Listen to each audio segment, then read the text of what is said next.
ಮುಂದಿನ ಸಾಹಸಮಯ ನಾಯಕ ನಮ್ಮೆಲ್ಲರ ನಡು ಮೆರೆತು ನಮಗೆ ಆಶಾಕಿರಣರಾಗಿರುವ ನಮ್ಮ ಬಿ.ಡಿ. ಪಾಟೀಲ್ ಅವರ 53ನೇಯ ಹುಟ್ಟುಹಬ್ಬಕ್ಕೆ ತಮಗೆಲ್ಲರಿಗೂ ಊರಿಂದ ಹಳ್ಳಿಯಿಂದ ನಮ್ಮ ನಾಯಕರ ಒಂದು ಹುಟ್ಟುಹಬ್ಬನ್ನು ಆಚರಣೆಗೋಸ್ಕರ ಸಲುವಾಗಿ ಬಂದಿರುವ ನಮ್ಮ ನಾಯಕರ ಆತ್ಮೀಯರಾದಂತ ಎಲ್ಲರಿಗೂ ಸ್ವಾಗತ ಮತ್ತು ಸುಸ್ವಾಗತ.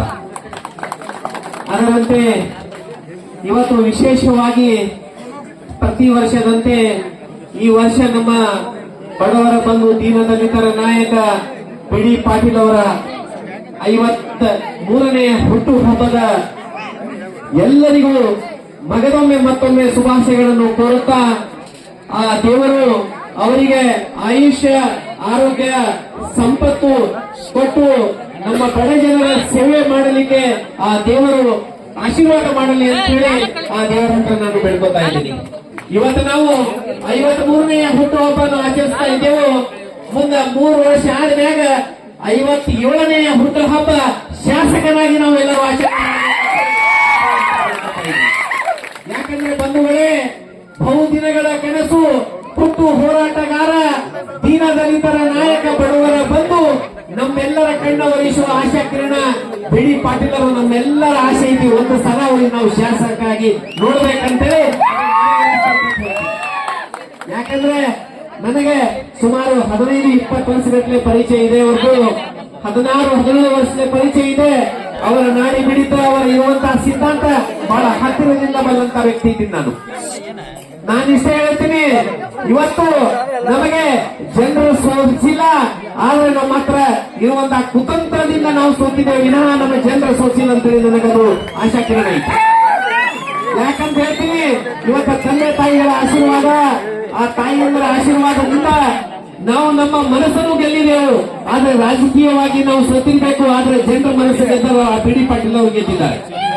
ನಾನು ಮೊನ್ನೆ ದಿನ ನೋಡಿದೆವು, ಅವರ ತಂದೆಯವರು ಕೌಂಟಿಗಿರುವುದಕ್ಕಿಂತ ಮುಂಜಾನೆ ನಾನು ಇಡೋದಾಗ ನೋಡಿದ್ದೇವರಿಗೆ ಅವರ ಕಾಲನ್ನು ಬಿದ್ದು ಅವರು ಬಂದರು.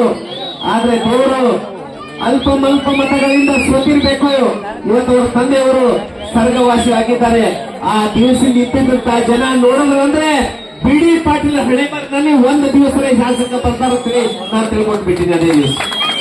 ಯಾಕಂದ್ರೆ ತಾಯಿಯಲ್ಲಿರೋ ತಿಂಗಳು 10 ಕಿಲೋಮೀಟರ್ದಿಂದ ಮರುದಿನ ಅವ್ರಿಗೆ ಮಾತಾಡ್ಸ್ಲಿಕ್ಕೆ ಬಂದಿದ್ರು. ನಾನು ಇಲ್ಲಿ ಬಂದಿದ್ದೆ, ಒಬ್ಬ ತಾಯಿ ಯಾವುದಲ್ಲಿ ಬೆನಕಪ್ಪ ಗುಡಿದಿಂದ ನಿನ್ನೆ ಬರ್ಲಿಕ್ಕೆ ಆಗ್ಲಿಲ್ಲಪ್ಪ, ನಾನು ಇವತ್ತು ಮಾತಾಡ್ಸ್ಲಿಕ್ಕೆ ಬಂದಿದ್ದೆ ಅಂತೇಳಿ 60 ವಯಸ್ಸಿನಕ್ಕೆ ಆಯಿ ನಡ್ಕೋತ ಬಂದು ನನಗೆ ಬಹಳ ಆಶ್ಚರ್ಯ ಅನ್ನಿಸ್ತು. ನಾನು ಆಧ್ಯಾತ್ಮಿಕ ದೈವಿಕ ಸಿದ್ಧಾಂತಗಳಂತ ವ್ಯಕ್ತಿ, ಸಾಮಾನ್ಯರಿಗಿಂತ ಸಾಮಾನ್ಯ ನನ್ನ ವ್ಯಕ್ತಿ. ವಿಚಾರ ಮಾಡದೆ ಒಬ್ಬನೇ ಬೈಕ್ ಮ್ಯಾಗ ಹೋದಾಕರ ಇಂತ ಸಾಮಾನ್ಯ ವ್ಯಕ್ತಿಗೆ ಏನೈತಿ, ನಾವು ಈ ತರನಾಗಿ ಜನರು ಈ ತರನಾಗಿ ಆಶೀರ್ವಾದ ಮಾಡಿದಾರೆ. ಮುಂದೊಂದು ದಿನ ಏನೈತಿ, ನಾವು 100% ಬಿ.ಡಿ. ಪಾಟೀಲ್ ಶಾಸಕರಾಗ್ತಾರ. ಅದಕ್ಕೆ ಎದೆ ತುಂಬಬೇಡ್ರಿ. ಇಲ್ಲಿ ಆರೋಪ ಪ್ರತ್ಯಾರೋಪ ಇಲ್ಲ. ಇವತ್ತು ಬಿ.ಡಿ. ಪಾಟೀಲ್ ಹುಟ್ಟುಹಬ್ಬದ ವಿಜೃಂಭಣೆ ಆಚರಣೆ ಮಾಡ್ಲಿಕ್ಕೆ ನಾವೆಲ್ಲರೂ ಬಂದಿದ್ದೀವಿ. ಯಾಕಂದ್ರೆ ನಮ್ಮ ನಾಯಕರಿಗೆ ನಾವು ಹುರಿ ತುಂಬಿಸುವ ಕೆಲಸ. ಈ ಇನ್ನೊಂದು ಹೇಳ್ತೀನಿ ನಾನು, ತಾಯಿ ಜನ್ಮ ಕೊಟ್ಟ ಮೇಲೆ ಭೂಮಿ ಮೇಲೆ ನಾವು ಬಿದ್ದಾಗ ನಮ್ಮ ಹೆಸರು ಇರಲ್ಲ, ಉಸಿರು ಇರ್ತೈತಿ. ಆದ್ರೆ ಈ ಭೂಮಿಯಿಂದ ಮೇಲೆ ಹೋದ್ಮೇಲೆ ನಮ್ಮ ಹೆಸರು ಉಳಿತೈತಿ. ಆ ಬಿ.ಡಿ. ಪಾಟೀಲ್ ಹೆಸರು ಈ ಭೂಮಿ ಮೇಲೆ ಹೋಗಾಕ ಚಿರಂಜೀವಿಯಾಗಿ ಉಳಿತೈತೆ ಅಂತ ನಾನು ಬರ್ಕೊಡ್ತೀನಿ ನಿಮಗೆ. ಯಾಕಂದ್ರೆ ಇಂಥ ಸಾಮಾನ್ಯರಿಗಿಂತ ಸಾಮಾನ್ಯ ವ್ಯಕ್ತಿ ನಮ್ಮ ಹತ್ರ ಹುಟ್ಟಿದಾರಂದ್ರೆ, ಈ ಇಂಡಿ ತಾಲೂಕಿನಲ್ಲಿ ಕರ್ನಾಟಕದಲ್ಲಿ ಹುಟ್ಟಿದಾರಂದ್ರೆ ಅವರು ಒಂದಾನೊಂದು ದಿವಸ ಶಾಸಕರಾಗೇ ಆಗ್ತಾರಂತ ನೀವು ಬರ್ಕೊಂಡಿರ್ರಿ. ಯಾಕಂದ್ರೆ ಸಮಯದ ಅಭಾವ ಇರೋದ್ರಿಂದ ನಾನು ಇಷ್ಟಿಗೆ ನನ್ನ ಮಾತನ್ನು ಹೇಳಿ, ಮಗನೊಮ್ಮೆ ನೀವು ಹಳ್ಳಿಯಿಂದ ಬಂದಿರಿ. ನಿಮಗೆಲ್ಲರಿಗೆ ಬಿ.ಡಿ. ಪಾಟೀಲ್ ಪರವಾಗಿ ಸ್ವಾಗತ ಕೋರುತ್ತಾ, ಗೌಡರಿಗೆ ನನ್ನ ಪರವಾಗಿ, ಆ ಸಂತ ಸೇವಾಲನ ಪರವಾಗಿ, ಆ ದುರ್ಗಾದೇವಿ ಪರವಾಗಿ, ಆ ಅಲ್ಲನ ಪರವಾಗಿ ಮಗನೊಮ್ಮೆ ಮತ್ತೊಮ್ಮೆ ಗೌಡ್ರೆ, ನೀವು ಸೋತಿರ್ಬೇಕು. ಆದ್ರೆ ಜನರಿಗೆ ನೀವು ಸೋತಿಲ್ಲ. ಜನರ ಗೆಲುವು ಯಾವಾಗಲೂ ಆಗೈತಿ ನಿಮ್ಮಿಂದ. ಮುಗಿಸ್ತೇನೆ. ಜೈ ಹಿಂದ್, ಜೈ ಜೆಡಿಎಸ್.